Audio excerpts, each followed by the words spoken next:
Le Centre de recherche en sciences des productions animales, végétales et environnementales a animé ce 14 janvier 2022 dans l'un des bâtiments de la faculté d'agronomie et de bio-ingénierie une conférence scientifique portant sur l'étude des signalisations du pathogène de la pourriture de la graine et du riz, Pseudomonas fuscovaginae, microbiome et cellules. La dite conférence a été animée par le docteur Msoneriman Samson, directeur du service d'appui à la recherche au sein de l'Institut des sciences agronomiques du Burundi. Le conférencier a laissé entendre que sa recherche s'est focalisée sur deux parties, à savoir l'étude microbienne et celle en rapport avec le pathogène de la maladie en soi. Il a pris soin d'expliciter la signification de ces deux concepts. En commençant par d'abord microbiome, class disease. Microbiome, ça veut dire tous les microbes, que ce soit les bactéries, les virus ou les champignons, les protozoaires et autres, qui sont associés à l'exception de tout. Mais il y a un lien entre les microbes, le microbiome et la santé. Si vous prenez un exemple de l'humain, à chaque partie d'un corps, il y a des microbes qui sont présents. Et ils sont pour une spécificité qui est octroyée. Ça peut être au niveau des cheveux, au niveau des pieds, au niveau des aisselles, n'importe où. Comme pour les gens qui ont fait sciences de la vie, il n'y a pas aucune différence entre une plante et une autre. Quelque chose. La vie est unie en passant par les cellules eucaryotes et les cellules prokaryotiques. On dit que la vie est universelle parce que le fonctionnement est le même, surtout quand il entre au niveau génétique. De même que chez les humains, c'est la même chose pour les plantes. Partout, que ce soit au niveau des racines, au niveau des feuilles ou d'autres organes de la plante, il y a des microbes qui sont présents. Et chez la plante en particulier, ces microbes, ça a été étudié, ils ont quelques propriétés bénéfiques pour la plante selon ses fonctionnements. Ça peut intervenir pour la protection contre les pathogènes, ou bien stimuler le développement pour certains microbes qui sont capables de synthétiser les phytohormones. Ça peut être aussi intervenir dans la fixation de l'azote atmosphérique. Ça peut aussi augmenter l'accessibilité à certains nutriments. Il y a aussi des bactéries qui sont capables de solubiliser le phosphore ou d'autres. Et aussi, ça peut aider les racines à explorer convenablement le sol. Il a en plus de cela explicité les microbiomes qui sont associés au riz. Je dois aussi parler quelque chose sur les microbes qui sont associés au riz. Comme je vous le disais tout à l'heure, à n'importe quelle partie d'une plante, il y a les microbes. Dans le sol, ils forment le groupe qui est Rhizosphère microbiome, qui est tout près des racines ou dans l'intérieur des racines. Il y a aussi des microbes qui se trouvent dans le sol qui ne sont pas en communication directe, en contact direct avec la plante. Et aussi il y a la partie aérienne où selon l'organe de la plante touché, on peut créer aussi des groupes et avoir des microbes qui sont spécifiquement associés à cet organe. Ce chercheur chevronné de l'Isabou n'a pas non plus oublié de préciser pourquoi son étude s'est basée sur les microbes qui sont associés à la maladie du riz. Premièrement, c'était de déterminer avec la nouvelle technologie de NGS, Next Generation Sequencing, pour pouvoir identifier qu'il y a la présence de ces deux pathogènes. Ensuite, c'était de déterminer en totalité, avec la base de données qui est disponible, tous les microbes qui sont associés à cette maladie, en faisant une étude comparative. Il a en outre déterminé les résultats de recherche trouvés pour le champignon. Maintenant, je vais vous présenter ce qu'on a trouvé sur la bactérie. D'abord, on a identifié la présence du genre Pseudomonas. On s'est arrêté au genre Pseudomonas parce que dans la base de données qu'on utilisait, le séquençage s'est limité au Pseudomonas. Et même maintenant, quand on fait les analyses, ça commence à avoir beaucoup de travaux sur ça. On peut voir où on arrive à séquencer jusqu'à l'espèce, mais la base de données qu'on a utilisée sont limitées au genre seulement. Donc c'est pourquoi ici, on a essayé de présenter les résultats jusqu'au niveau genre. Le travail a été fait, l'échantillonnage a été fait pendant 2 saisons, la saison humide et la saison sèche. et voir le dynamisme.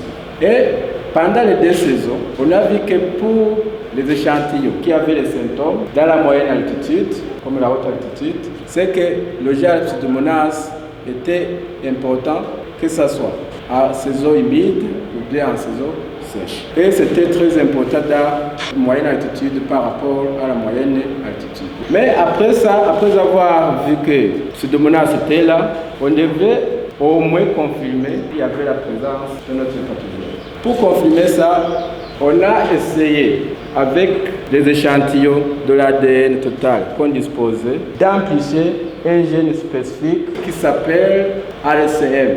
Et on a identifié dans les échantillons de l'ADN provenant des échantillons qui avaient les symptômes, en même temps dans les échantillons qui ne présentaient pas les symptômes. Et on a remarqué que dans les échantillons qui avaient les symptômes, on était capable d'amplifier le gène. Et ça a été une confirmation que dans notre échantillon, il y avait la présence de Pseudomonas muscovaginalis.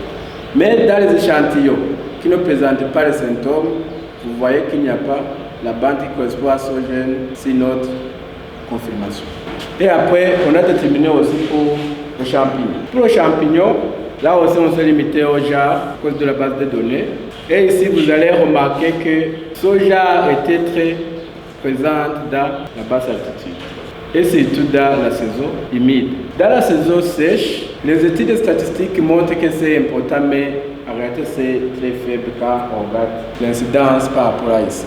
Avant de conclure le premier exposé de sa recherche, le docteur Moussonerimana Samson a passé au peigne fin les étapes suivies.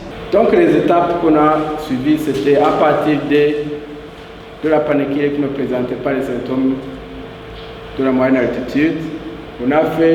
On a cultivé les bactéries. Une partie a été faite pour l'extraction de l'ADN total et faire cette étude, voir ce qui est cultivable et analysé en totalité. Et après, ici, on a isolé au hasard, selon les morphologies et d'autres pratiques qu'on disposait à l'EMI.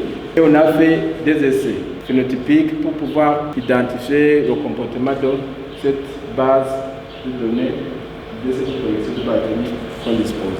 Et après, ces différentes activités qui a pris à peu près 6 mois ou même plus, on avait collecté au total, via le hasard, 300 souches bactériennes ici à Libye. Et on les a transportées en Italie pour la caractérisation et autres. Et parmi ces 300, en arrivant là-bas, on est resté à 250 qui étaient encore viables.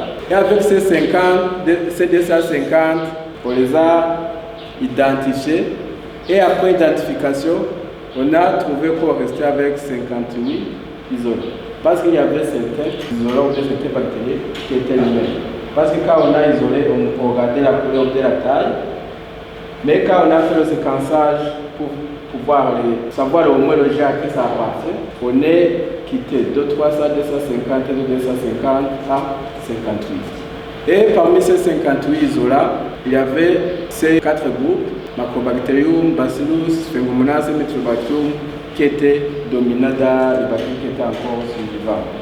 Et ici, comme je vous ai dit, ces 2 groupes, encore plus ça, ce sont les bactéries qu'on trouve dès qu'ils s'associent avec des plantes en général saines. Et après cette collection, on a fait des études phénotypiques pour pouvoir les classer en fonction de ces études.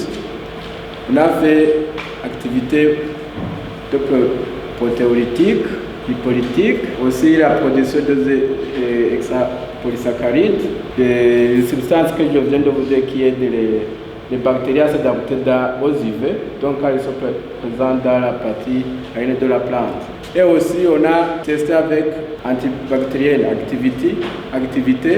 Et aussi il y a une autre partie qu'on a essayé de détecter, c'est la production des signaux utilisés par les bactéries pour communiquer entre eux. Aussi, on a testé la production de l'auxine, qui est une hormone végétale qui induit la croissance des racines, et ainsi de suite. C'est une liste qui est trop longue, mais j'ai choisi de vous montrer tout ça. Et après, certaines bactéries ont montré des activités qui étaient bons pour pouvoir les classer et pouvoir les comprendre. Mais seulement parmi les 58, j'ai trouvé une seule souche qui avait une activité antimicrobienne contre cette bactérie qui cause la politique de la graine. Concluant sa conférence, le docteur Mousson Hermana Samson a précisé que même s'il y a la complexité des maladies, l'étude microbienne peut aider à trouver des stratégies pour contrôler la pathogénicité du pathogène Candida. Et la conclusion ici, c'est que même si le système est impliqué dans la virulence, tu ne peux pas fermer complètement la présence des symptômes. Parce qu'il y a d'autres mécanismes qui sont pas sous des contrôles à l'intérieur du génome. Donc la limitation peut être réduite à un certain niveau. Parce qu'il y a certains gènes qui continuent d'exprimer. Aussi, sans oublier qu'avec la complexité de régulation des gènes au niveau du génome, ça ne s'arrête pas seulement à un seul gène. Il peut y avoir une complexité entre. L'audience a voulu savoir si l'on peut conclure si les bactéries trouvées participent tous à l'apparition des symptômes ou s'il n'y en aurait pas quelques-uns qui combattent les agents pathogènes. Des explications claires leur ont été fournies. Après les études bien sûr qui ont été faites sur les plantes saines, les individus sains, jusqu'à maintenant, sur macrobiome et pathobiome, il y a des individus innés, des microbes qu'on est avec. Et ça, c'est indiscutable. Ça contribue. Souvent, on dit aussi que ça constitue le deuxième génome des vivants. Donc, dans cette étude, vous avez vu qu'il y a une partie où il y a la présence de Pseudomonas qui est très importante, et d'autres bactéries, bien sûr. Il y a aussi la présence de Sarcodium qui est très important, et aussi une autre partie des bactéries qui sont là. Parmi ces bactéries qui sont là, ce n'est pas toutes qui contribuent à la pathogénicité. Il y a une partie qui sont déjà là avant même l'arrivée du pathogène, et même quand le pathogène pourra partir ou pas, parce qu'ils sont innés. Et le pathogène ne peut pas les tuer tous, si on croit à ce que la nature nous a référé.